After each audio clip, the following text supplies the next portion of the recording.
Welcome to the very first episode of the Barbara Thompson Podcast. I'm so glad that you're here. And if you found your way to this episode, there's a good chance that at some point in your life, you've wondered, am I enough? And maybe you've never said those exact words, but you might have had thoughts like, why do I care so much what people think? Why do I constantly compare myself to others? Why do I struggle to say no? Why do I feel like I have to prove myself?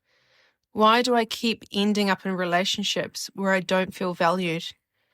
Why do I never quite feel good enough, no matter what I achieve? And if any of those sound familiar, this episode is for you. And today we're talking about one of the deepest wounds many of us carry, and the belief that we are somehow not enough. And I want you to know something before we begin. You were not born believing this. Nobody comes into the world thinking they're not enough. This belief is learned, and it's very common. I think most of us do carry this belief.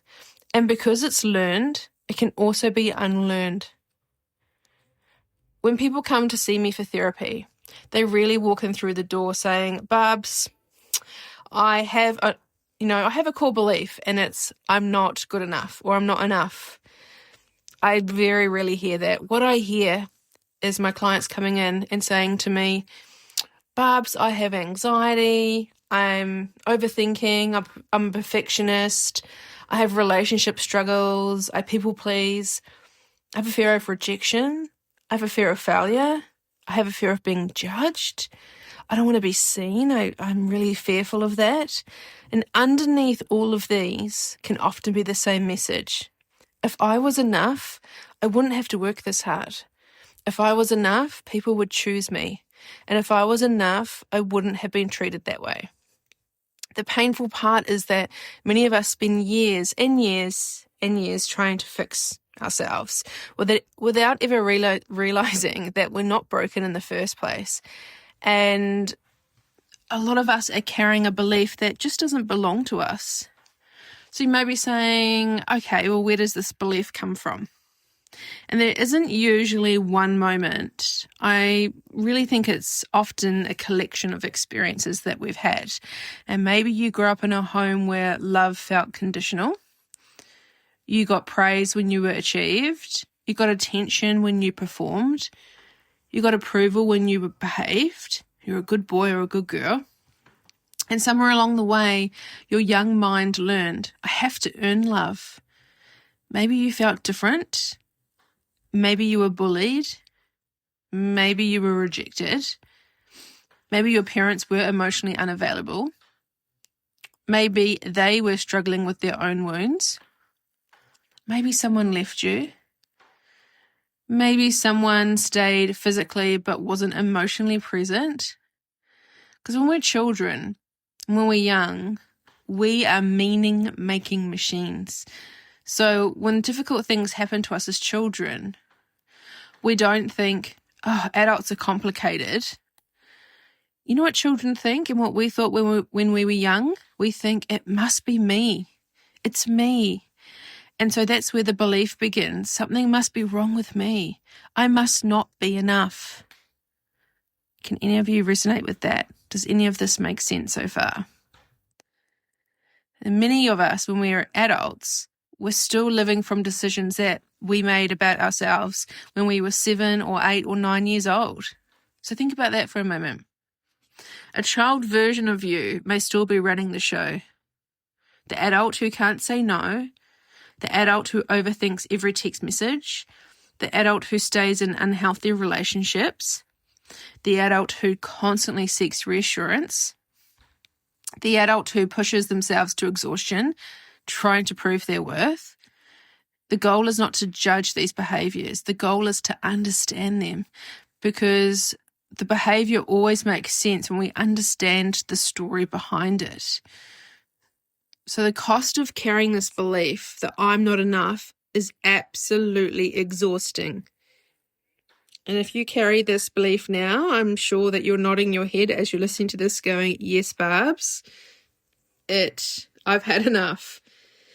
It convinces us that who you are right now isn't enough, that you need to be more, you need to do more, you need to achieve more, you need to earn more, you need to give more, become more. And that finishing line, that goalpost, just keeps moving. You achieve the goal, then your mind creates another one. You lose the weight, then there's something else. You get the promotion, then there's something else. You find the friendship or the relationship, then there's something else. Because the problem was never the achievement. The problem was the belief underneath all of it. So here's a question I asked many of my clients.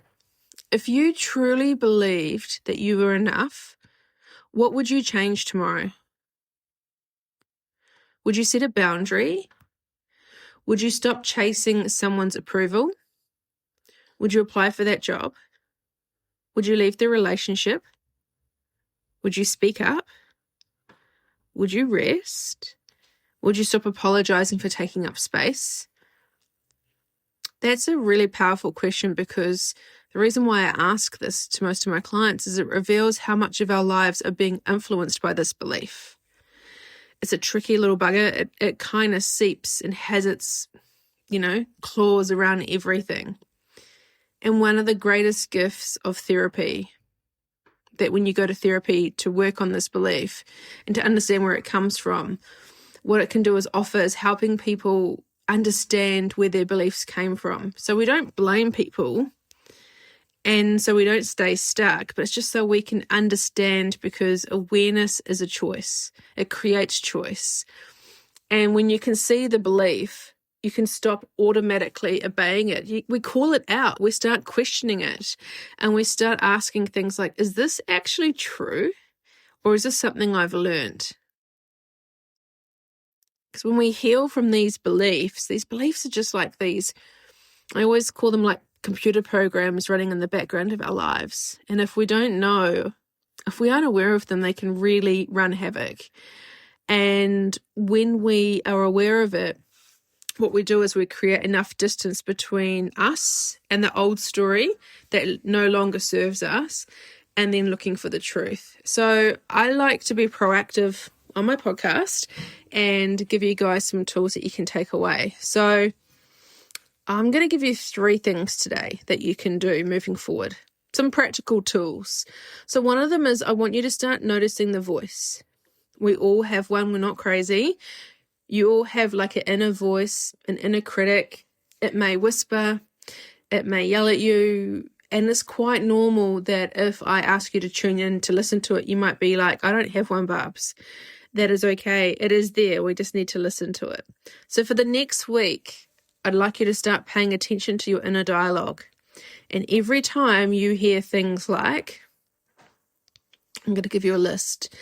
Okay, so when you be really aware, just practice this one tool. Notice your voice, and every time you hear, I'm not good enough, I'll probably fail, they won't like me, I'm too much, I'm not enough, I want you to make a note of it. Write it down.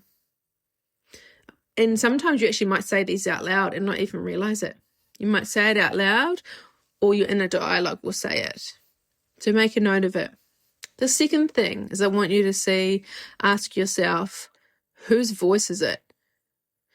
When you notice the thought, ask, who taught me this? Where did I learn this? When was the first time I remember feeling this way? And you may be surprised by what comes up. Often these beliefs are old, very, very old. Then I want you to collect evidence. Create a page in your journal called Evidence That I Am Enough. Every day I want you to write down one thing, a boundary and one thing. I'm going to give you a list of things. I don't want you to do all of them, just do one, okay?